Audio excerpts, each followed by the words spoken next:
একটি খেজুর গাছের মধ্যে হেলান দিয়া এমন একটা সময় আসলো, সাহাবীরা বলেন ইয়া রাসূলুল্লাহ, নবী গো, ও মায়ার নবীজি, আমরা দেখি আপনি দাঁড়িয়ে থাকেন, আপনার বড্ড কষ্ট হয় ইয়া রাসূলুল্লাহ, এই জন্য আমরা আপনার জন্য একটি মিম্বার রাসূল বানাইতে চাই, যেটার মধ্যে আপনি বসে বসে দাঁড়িয়ে দাঁড়িয়ে খুতবা দিবেন।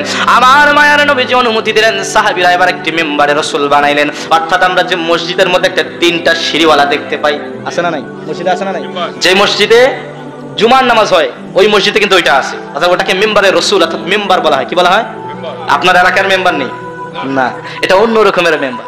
আমার রাসূল একবার চলেছে, এটা কিয়ামত পর্যন্ত যত মসজিদে জুমার নামাজ হবে তত মসজিদে এটা থাকবে, এটা থাকবে। এবার আমার মায়ার নবীজি সাহাবীদেরকে অনুমতি দিলেন। সাহাবীদেরকে অনুমতি দেওয়ার পর আমার মায়ার নবীজির সাহাবীরা এবার ওটা তৈরি করলেন। করার পর মসজিদে নববীর মধ্যে, মসজিদে নববীর মেম্বার যে জায়গার মধ্যে ইমাম সাহেব থাকে ওই জায়গার মধ্যে যখন বসাই দিলেন, আমার মায়ার নবীজি ওটাতে বসে বসে খুতবা দিচ্ছেন। এমন সময় রে যুবক, এমন সময় কোথায় থেকে যেন কান্না ভেসে আসে। আমার নবী সহ সাহাবীরা ডানে তাকায় কান্না পাওয়া যায় না, বামে তাকায় কোনো কান্না পাওয়া যায় না, সামনে তাকায় কোনো কান্নার আওয়াজ পাওয়া যায় না, সাহাবীরা একে অপরের মুখের দিকে তাকায় কোনো কান্না পাওয়া যায় না। এমন সময় আমার মায়ার নবীজি বলে, সাহাবীরা রে, তোমরা পাগল হইও না, আমার জন্য আমার একটা প্রেমিক কান্না করে। কি করে? কান্না করে। এবার সাহাবীরা হতভম্ব, ইয়া রাসূলুল্লাহ, নবী গো, সকল প্রেমিক তো আপনার সামনে বসা, ইয়া রাসূলুল্লাহ, কোন পাগল কান্না করে আমরা তো দেখতে পাই না, কোন প্রেমিক কান্না করে আমরা তো দেখি না। আমার মায়ের নবীজি বলে, ও আমার সাহাবীরা, তোমাদের দেখার মতো ক্ষমতা আমার আল্লাহ এখনো পর্যন্ত। তাহলে শুনো, কে কান্না করে? সাহাবীরা প্রশ্ন করে, ইয়া রাসূলুল্লাহ, কে কান্না করে ইয়া রাসূলুল্লাহ?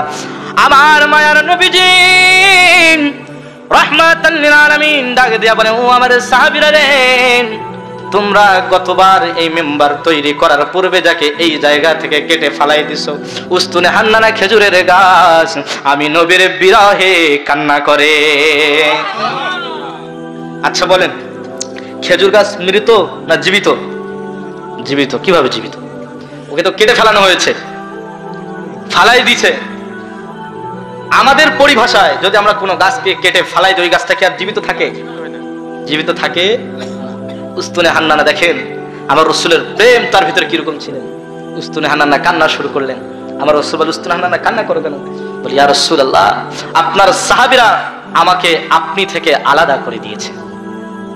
কি করে দিয়েছে?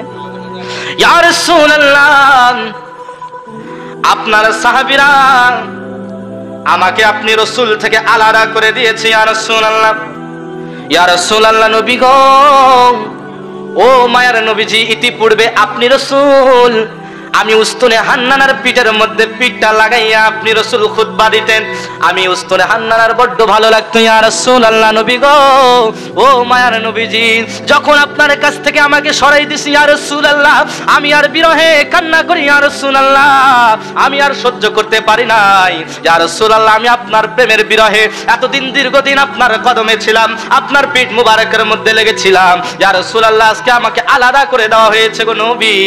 আমার নবী ডাক দিয়া বলে, উস্তুনে হান্নানা, ও উস্তুনে হান্নানা, তুমি কি চাও, কি চাও বলো। আমার নবীর জবাবে, আমার নবীর প্রশ্ন উত্তরে উস্তুনে হান্নানা জবাব দেয়, ইয়া রাসূলুল্লাহ, নবী গো, ও মায়ার নবীজি, দুনিয়ার কোনো কিছু চাই না ইয়া রাসূলুল্লাহ।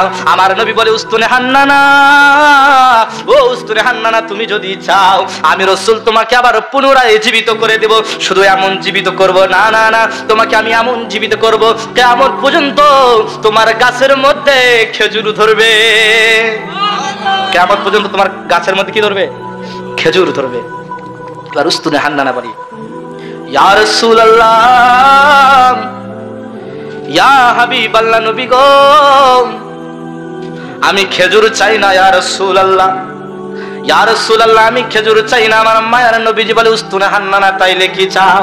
উস্তুনে হান্নানা বলে, ইয়া রাসূলুল্লাহ, আপনি যেই জান্নাতের মধ্যে থাকবেন গো নবী, আমি ওই জান্নাতের মধ্যে আপনার সঙ্গে থাকতে চাই। শুধু থাকতে চাই না ইয়া রাসূলুল্লাহ, আপনি যেই জান্নাতের মধ্যে থাকবেন, আপনার উম্মতরা যেই জান্নাতের মধ্যে থাকবে, ওই জান্নাতের মধ্যে থেকে আমার খেজুর দ্বারা আপনি নবীর উম্মতদেরকে আমি আপ্যায়ন করতে চাই।